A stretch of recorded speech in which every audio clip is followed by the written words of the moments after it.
xildhibaan maxamed cali dheere oo ka tirsan golaha deegaanka ee degmada Berbera oo maanta warbaahinta kula hadlayay magaalada Berbera ayaa ka hadlay qaabka loo bixiyay mashruuc dhirayna oo la siiyay xildhibaan ka tirsan aqalka golaha baarlamaanka Soomaaliland oo magaciisu yahay xildhibaan Obama waxaana xildhibaanku sheegay in mashruucaasi dilaalin ka ahaayeen xildhibaan ka tirsan golaha deegaanka ee degmada Berbera iyo waliba baarlamaanka oo ka soo jeeda gobolka Saaxil xaaladda dhabta ah ee meesha taaganna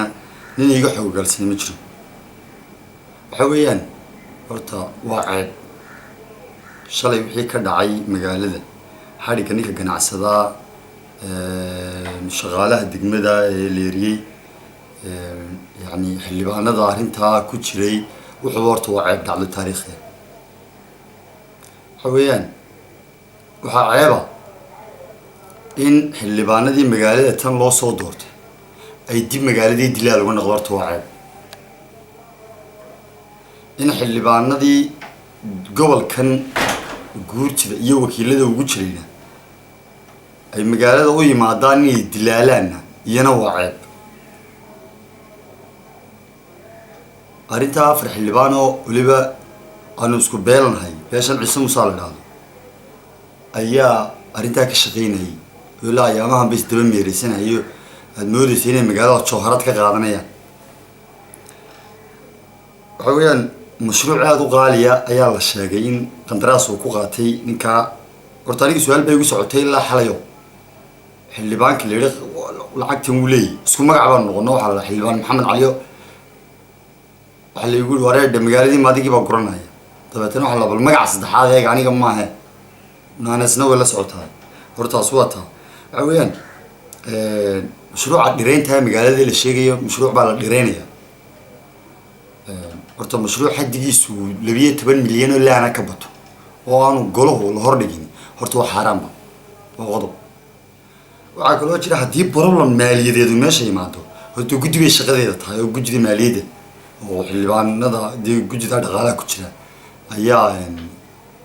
shaqadooda ay tahay in iyagu imika inta order diraan oo shaqadoodii ay gutaan ay u taalaawayaan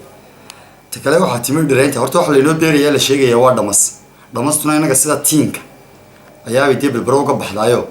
lacagta xaddiga leegay $280,000 dhamas baa lagu beeraya aqliga dadka mentalka ku jiraan yi qaadan karin waxaanu ka soo kaman lahayn lacagtii wadada ayaa degmadu ka soo kaman lahayd waxa weeyaan haddii shakhsi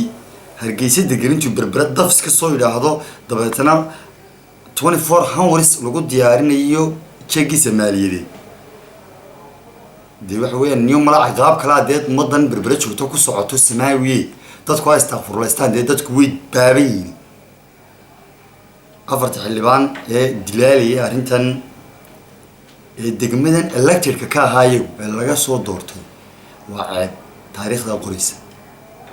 geesta kale waxa uu xildhibaan maxamed cali dheere si cad u dhaleelay maayarka magaalada Berbera Cabdishakuur Maxamuud Xasan Cidin oo isagu mashruucaasi bixiyay isagoo sheegay in mashruucaasi uu ku ceebaysan yahay lacagtiisu gaadhaysay $280,000 waxa weeyaan maamulka degmada ee arrinta tan degdeg u fuliyeen waxa weeyaan isaga laftiisuna uu fududaaday waa ceeb yadna kale oo taariikhi aan kala sheegayaa wayaan qaar baa maxay ahayd bulshadii ku xidhnay ay maxay ahayd aad u baahan yihiin haddana in shakhsi magaalo kale ka yimi xaddiga inta leeg intuu yimaado oo simple intuu ku qaato waxa weeyaan mashruuc marka la qabanayo lacagtiisa la bixinayo horta waa inay wixii la fuliyaa dabeetana in payment marka yimaado la bixiyaa lacagta soo mad garan waxa weeyaan iyo mushkilad kale la haysta anigu maalin baan la ka hadlay واركان كلا أرنتي ليرك ولي سيدي بوتاعينتي ولي كلها سمال موديين أرنتي ليرك عم بوجي كلها ديان كبر بده ولي يحامر دمستر أرني كده دوران دمستر أنت هرتم شفتو دستور كيم حاله رجلي سومالية قبي غراب وقلا قبي غراب عبد الرحمن محمد عقا تلفزيون كعالمي الصومالي نيوز تي في مقالة بربراء